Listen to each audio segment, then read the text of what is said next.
appelée l'équipe Sea, Air and Land 6, cette force surhumaine qui a éliminé Ben Laden. La plupart de leurs missions sont top secrètes, pour des raisons évidentes. Mais en 2004, la responsable des affaires étrangères de Columbia Broadcasting System News... Les Navy SEALs américains sont habitués à l'attention médiatique.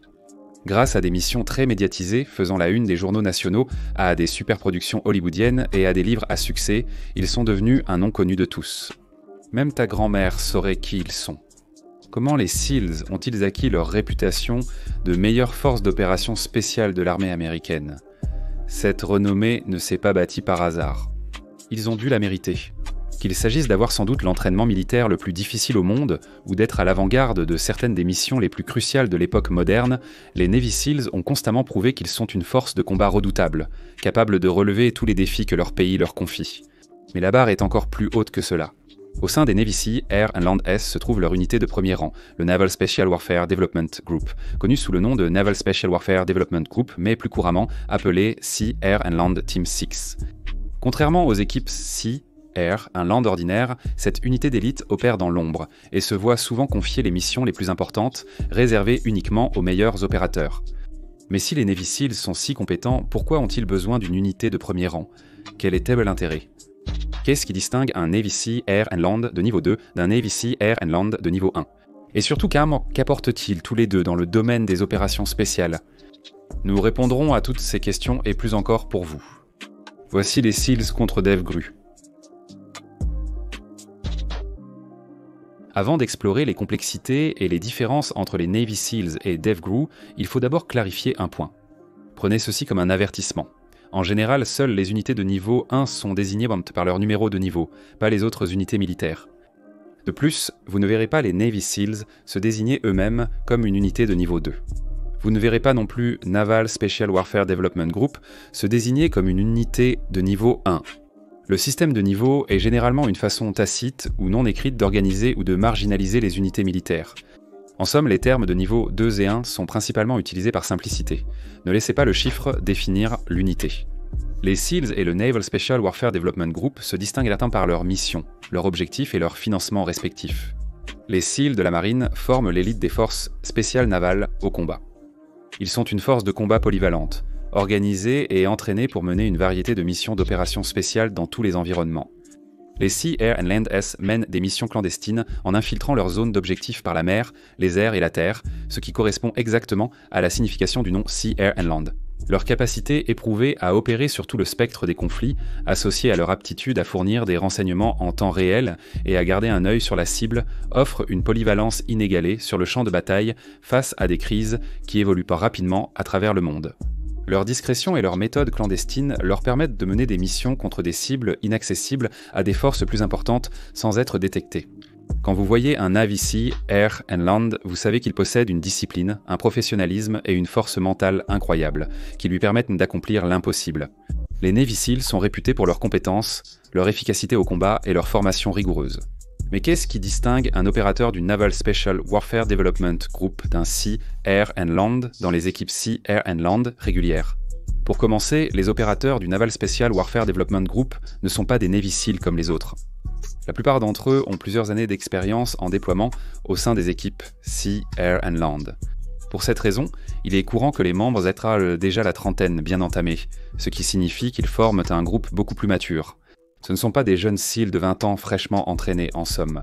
Soigneusement sélectionnés pour rejoindre cette unité prestigieuse, ils doivent répondre aux normes élevées d'un opérateur de niveau 1 pour être accepté au sein du Naval Special Warfare Development Group. Pourquoi les SEAL ont-ils créé une unité d'élite de niveau 1 rassemblant certains de leurs meilleurs opérateurs ? Pour répondre, il faut remonter 40 ans en arrière. Suite à l'échec humiliant de l'opération Eagle Claw en 1980, la mission avortée pour sauver 53 otages américains retenus à l'ambassade américaine en Iran amènerait l'armée américaine à conclure qu'une unité infaillible était nécessaire dans le domaine de la lutte antiterroriste. Le but était de prévenir tout nouvel échec de sauvetage à l'ambassade. Reconnaissant la nécessité d'une unité antiterroriste d'élite pouvant également intervenir lors d'opérations maritimes, la marine a choisi le commandant Richard Marcinko pour créer une unité Sea, Air and Land capable de répondre rapidement et avec force aux situations terroristes. C'est ainsi que l'équipe Sea, Air and Land 6 a été créée. Bien qu'il n'existait alors que deux équipes Sea, Air en Land, on pense que Marcinko l'a appelé Équipe 6 pour que les soviétiques surestiment le nombre d'équipes Sea, Air en Land dont ils disposaient.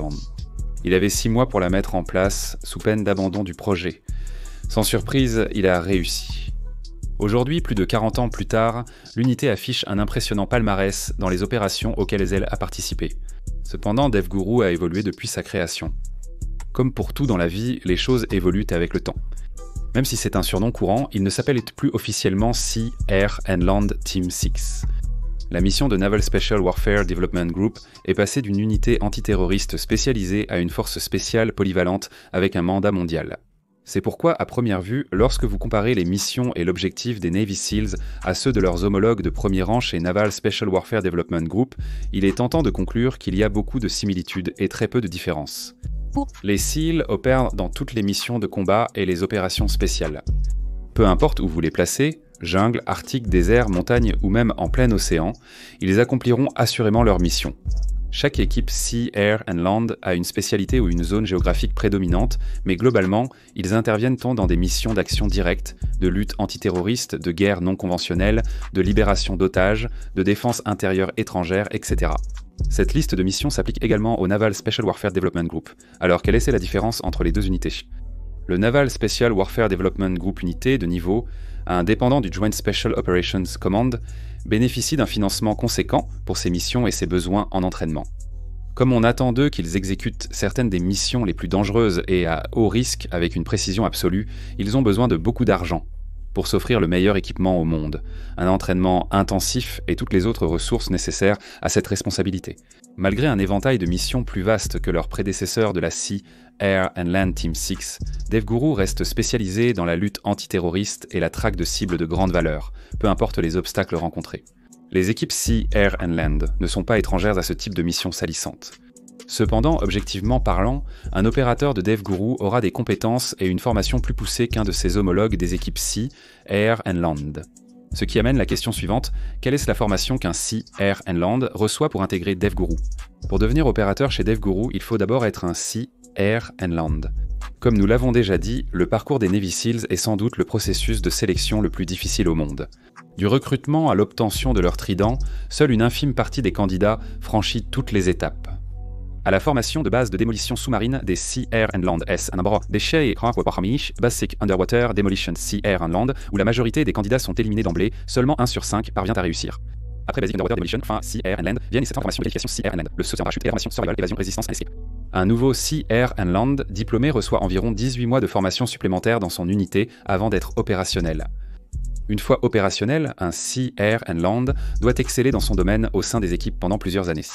Durant cette période, ils perfectionnent leurs compétences d'opérateurs, effectuent des déploiements et assument graduellement plus de responsabilités de leadership. Après qu'un Sea, Air and Land se soit forgé une excellente réputation et soit en pleine forme physique, il peut être sélectionné pour tenter sa chance au sein du Dev Group. Ce processus de sélection rigoureux s'appelle la Green Team. L'entraînement au sein de la Green Team est très exigeant et s'accompagne d'un taux d'abandon extrêmement élevé. Moins de 50% réussissent ce processus, pensez-y.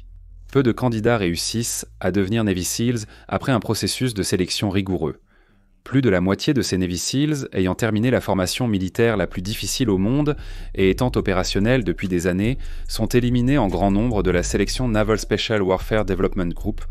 Il est important de noter que d'autres processus de sélection de niveau 1, comme Delta Force, permettent aux candidats de postuler quel que soit leur métier, qu'ils viennent ou non des opérations spéciales.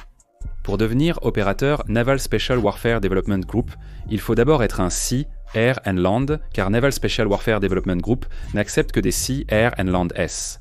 D'abord, chez À la Green Team, les candidats Naval Special Warfare Development Group sont constamment observés et scrutés par les instructeurs Naval Special Warfare Development Group et sont évalués à travers de multiples commissions, des examens psychologiques et doivent démontrer leur maîtrise des différentes compétences nécessaires pour être un opérateur de niveau 1 chez Naval Special Warfare Development Group. Les candidats doivent réussir un processus de sélection intense de 6 mois et être choisis par le cadre pour intégrer une escouade opérationnelle chez Naval Special Warfare Development Group. Mais il faut aussi noter que le Naval Special Warfare Development Group n'est pas constitué que de Navy SEALs. Il y a toute une infrastructure de personnel de soutien qui aide l'unité à fonctionner comme une machine parfaitement réglée. Tout comme pour leurs opérateurs, ils ne laisseront pas n'importe qui venir travailler au sein du Naval Special Warfare Development Group pour soutenir l'unité. Le personnel de soutien est également sélectionné. Bien que moins intense que ce que vivent les SEALs dans la Green Team, le processus de sélection élimine les candidats pour ne garder que les marins les plus qualifiés, professionnels et compétents pour cette unité d'élite. Le personnel de soutien des équipes Sea, Air and Land est sélectionné d'une certaine manière mais pas au même niveau que DevGru. Au final, qu'ils soient de niveau 1 ou 2, les Navy SEALs restent des Navy SEALs. Ils ont enduré et surmonté certains des défis les plus difficiles que l'on puisse imaginer. Alors qu'un opérateur de niveau 1 chez DevGru peut être le meilleur des meilleurs parmi les SEALs, il y a encore beaucoup de SEALs compétents et talentueux dans les équipes qui ne suivent jamais cette voie. Leur devise « Le seul jour facile était hier » souligne les exigences croissantes auxquelles les Navy SEALs font face, au combat comme ailleurs. Si vous avez aimé cette comparaison entre les SEALs de niveau 1 et 2, vous adorerez notre vidéo comparant les Rangers de l'armée américaine et leurs homologues de niveau 1 dans la Regimental Reconnaissance Company. Allez y jeter un œil. Le lien vers la vidéo se trouve dans la description ci-dessous. Voilà, c'est l'essentiel sur les Navy SEALs contre le DevGroup. Si cette vidéo vous a appris quelque chose, mettez un j'aime et abonnez-vous à notre chaîne.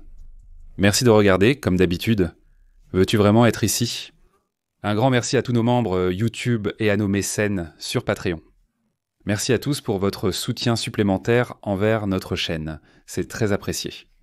Pour apparaître dans une vidéo de General Discharge, rejoignez notre programme de membres via le lien en description ou le bouton « Rejoindre » près de s'abonner.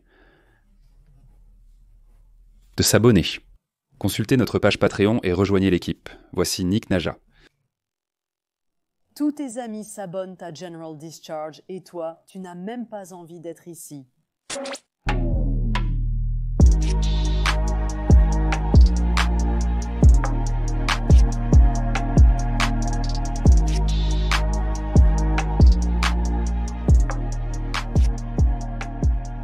Merci.